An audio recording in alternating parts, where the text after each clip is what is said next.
Fala galera perdida! E aí, como é que vocês estão? Beleza? Antes de começar esse vídeo, não esqueça de curtir, compartilhar, seguir nossas redes sociais aqui embaixo. Faz aquele favor aí pra gente trazer aquele conteúdo bacana aí pra vocês e cada vez crescer mais. Ajuda a gente aí. Bom galera, hoje eu venho falar aqui com vocês algumas dicas, né? Pra você começar aí a pensar, a peneirar o carrinho que você vai comprar. Eu vou fazer um estudo de caso, de um caso real que aconteceu com uma amiga minha.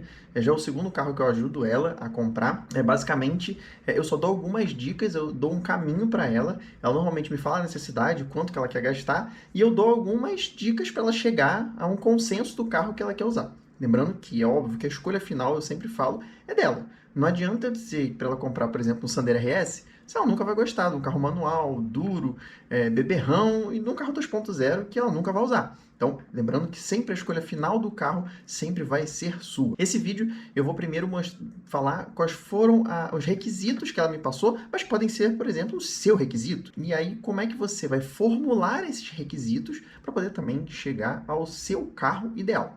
O requisito que ela me deu, o primeiro requisito, foi o carro que ela tinha. Ela hoje tem um HB20 2017. Esse carro está acabando aí a garantia, né, dos 5 anos. O carro nunca deu problema, mas ela roda muito, né? Ela é médica, então ela dá plantões, né, diariamente. Ela acaba tendo um uso muito contínuo, né, diário aí com o carro. Ela vai visitar muito paciente em hospital. Ela começou a ficar preocupada com o final da garantia, né? Que mecânica ela ia levar, aquela preocupação de quem não entende muito de carro, que precisa de um carro confiável, né? Não necessariamente o carro já estava ficando ruim, mas ela não quer esperar esse momento. Segundo ponto importante, né? O governo, na época que ela conversou comigo, foi justamente na semana que o governo anunciou o subsídio, aquela ajuda, né, para os carros abaixo de 120 mil reais, que era exatamente a faixa que ela queria, que era o topo do dinheiro que ela queria gastar mais. Outra condição que ela me passou foi, no Rio de Janeiro, que é onde ela mora, ela tem muita incidência de enchente onde ela mora, ali na Zona Sul. E ela sempre se preocupou muito com o HB20 por ser um carro muito baixo, de passar nessas enchentes e acabar ficando presa nessas enchentes. Então, a escolha dela seria um SUV. Porém, como ela não tem filhos, ela não é casada ainda, e nem pretende por enquanto, ela também queria um carro pequeno. Como ela visita muito paciente no hospital e tal, ela acaba parando muito em vaga de rua. Então o carro não poderia ser muito grande, porém ela queria um carro altinho, de acordo com as palavras dela. Então, vamos lá. Carro até 120 mil, um carro altinho, um carro não muito grande, porque ela não precisa de um carro muito grande. Então, a gente alinhou essas expectativas e ela também queria ser beneficiada aí para o programa que a gente não tinha as regras, quando ela conversou comigo pela primeira vez, dos 120 mil reais que o governo iria incentivar. Dadas essas primeiras premissas, eu também pensei em algumas outras, né? O carro tinha que ser automático, logicamente, né? Porque ela queria. E uma coisa que, como ela não conhece muito de carro, ela também me falou uma frase muito importante. Ela falou assim, eu não queria um carro muito básico. E eu falei para ela, pode ficar tranquila que um carro de até 120 mil vai ter tudo. Ela falou, não, eu queria um carro com vidro elétrico, trava elétrica, essas coisas. Eu falei, não, pode ficar totalmente despreocupada que o carro vai ter todos esses opcionais. Outra coisa que me chamou muita atenção na fala dela foi, olha, o meu carro já é 1.6. Eu não queria um carro 1.0 de novo. Ela falou assim, eu vi o Argo e o Pulse. Mas eu tenho muita preocupação, porque o Argo é 1.3. E o Pulse eu vi que tem 1.3 e tem 1.0. Eu não quero um carro 1.0. Eu acho que eu vou optar por 1.3. E aí eu tive que explicar para ela, enfim, toda a questão do motor e tal. Mas, voltando à questão da escolha, o primeiro passo foi esse. A gente delimitou qual era a necessidade. Isso vale para você que está vendo o vídeo. Qual é a sua necessidade? Você está escolhendo um carro. A sua necessidade básica é um carro. No dela foi no caso. Ela delimitou que era um SUV pequeno e alto. Eu peguei todas as características do mercado e trouxe para esses 120 mil. Na sua escolha, você também tem que delimitar se você quer um carro zero ou se você quer um carro usado. No caso dela, ela queria um carro zero. Se você optasse por um carro usado, essa escolha ia ser muito difícil. Porque, pensando numa escolha sua, um carro de 120 mil, se você delimitasse, por exemplo, até 120 mil, você poderia estar escolhendo, por exemplo, um Fastback, que entraria nessa lista, que eu vou falar daqui a pouquinho, ou podia comprar um Porsche Cayenne velho. Ou podia comprar uma BMW velha. Aí dependeria do seu gosto e isso aí abriria um leque de opções enorme, que aí não entraria aqui nesse nosso vídeo. Mas isso é muito importante também você definir se você quer um carro zero, se você quer um carro usado, se você quer qual ano que você quer, enfim, todas essas coisas, mas eu não vou abrir muito essa questão. Aqui, o nosso estudo de caso é um carro zero. A gente está trocando um carro usado por um carro zero. Eu dei algumas opções para ela, algumas opções eu descartei e vocês vão notar que alguns carros eu não vou nem citar. Por exemplo, ele não entrou na nossa lista os carros da Honda, os carros da Toyota, que são carros mais caros e são carros que têm motores aspirados. William, por quê? Você tem algum preconceito com eles? Tem. Então, por isso eu não botei eles na lista. Também são carros que chamam mais atenção, e realmente eram carros que já estavam lá no topo da lista, seriam carros que ela encontraria só nas versões muito de entrada, muito mais básicas. Então, eu quis ficar muito mais no, popularmente falando, no feijão com arroz, que seriam carros que dariam uma manutenção mais barata e seriam carros mais fáceis, talvez de revender. Tudo bem, eu sei que Honda são carros fáceis de revender, mas seriam carros que ela encontraria um conforto e versões intermediárias. Bom, na lista que eu fiz pra ela, eu vou falar os carros assim que eu achei que ela fosse gostar mais, tá? Eu falei pra ela o Renegade, que na época era um carro mais caro, mas eu já vou falar agora nesse vídeo os preços já ajustados pós o governo ter lançado do incentivo, né, dos carros até 120 mil reais. Um adendo, tá? Como é que eu cheguei nessa lista? Que é o intuito desse vídeo, né? Eu peguei todos os SUVs pequenos que tinham no mercado e fiz um filtro, que era abaixo de 120 mil reais, obviamente com uma gordura. Todos esses preços eu encontrei no site. Então, primeira dica para você. Você vai primeiro filtrar qual o carro que você quer, qual é o nicho de carro que você quer, qual é o modelo, você quer um sedã, por exemplo. Quais são os sedãs dentro da faixa que você quer? Você vai entrar em todos os sites do fabricante e vai fazer ali o filtro. Ah, tá, todos esses carros aqui enquadram dentro do que eu quero. Entrou no site do fabricante e viu lá o preço. Segunda dica, né?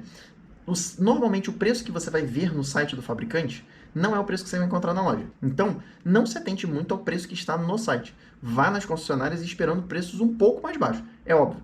Pode ser que seja o mesmo preço do site? Pode. Carros de lançamento, carros que a concessionária não tem no estoque.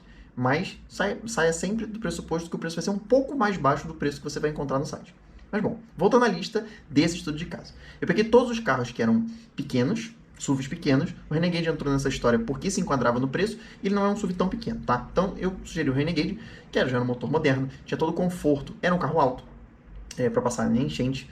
Já sei que vocês vão pensar, porra, mas o Renegade e tal, ok, entendo tudo isso, mas era um carro confortável para ela não quer fazer trilha, não quer nada, quer passar numa enchente, numa aguinha ali, para ficar tranquilo para passar na aguinha. Então, 119.990 é o Renegade de entrada hoje com o plano do governo, tá? Esse carro, se eu não me engano, ele estava 115 na publicação desse vídeo, na gravação desse vídeo, ele já subiu para 119.990. Também a gente viu, e isso é um preço de concessionária, a Tracker.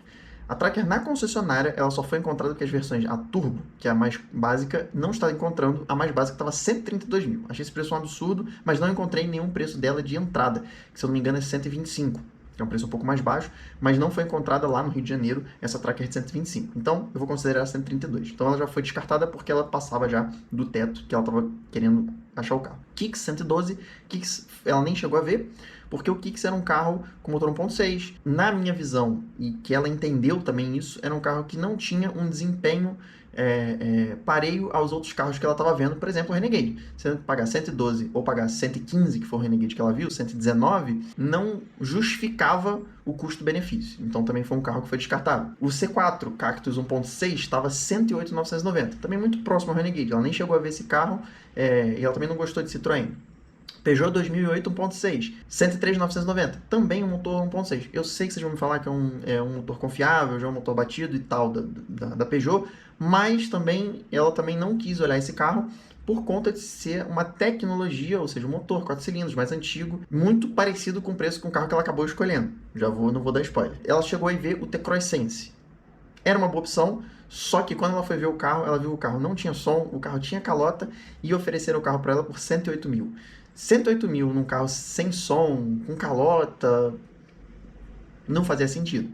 Mas foi uma das opções que ela avaliou e o Nivus estava a absurdos 116 mil reais. Então, que era o Nivus Comfortline. Então também foi um carro ali que entrou na disputa por 116 mil reais. Era um carro que era mais barato que o Renegade, mas ela achou visualmente ele mais baixo. Talvez na ficha técnica não, mas ela achou ele mais baixo.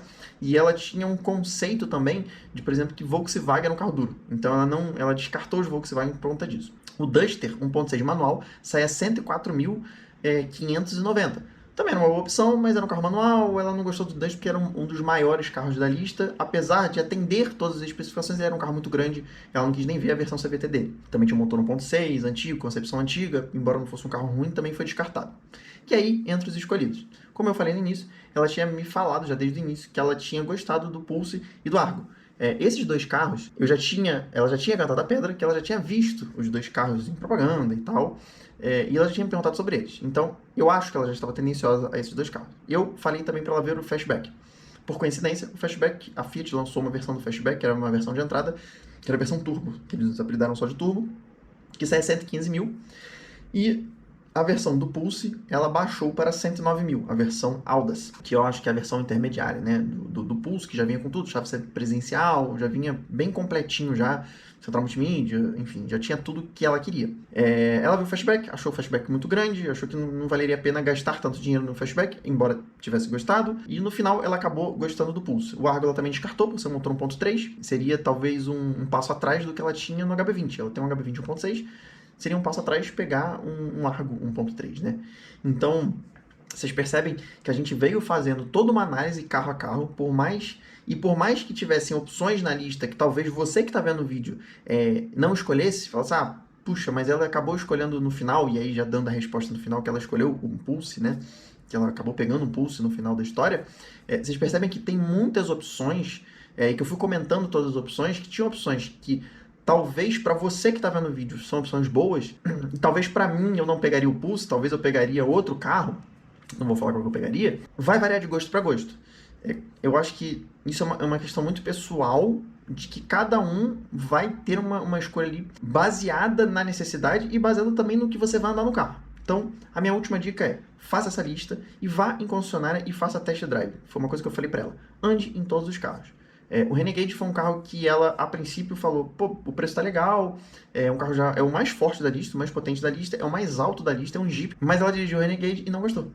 Então, é muito do gosto pessoal na escolha do carro. Lembre-se que você vai passar a maior parte do tempo. Então, toda vez que você sai com um carro, é aquele dali. Então, às vezes o carro é perfeito para a proposta que você desenhou, mas quando você sentou e dirigiu, o carro não era um carro que atendeu. E o Pulse era um hatch alto, que o Pulse nada mais é do que um hatch alto. Talvez não fosse a escolha ideal para as condições que ela me falou, passar numa enchente, enfim, e outras condições menores ali que ela me falou, mas foi o carro que mais agradou ela na questão de direção. E lembra lá no início que ela ficou lá com preconceito de ser um carro 1.0? Ela acabou adorando o carro por fato de ser 1.0 turbo, que ela não conhecia, óbvio que, enfim, para quem conhece sabe que ela ia adorar um carro 1.0 turbo, né?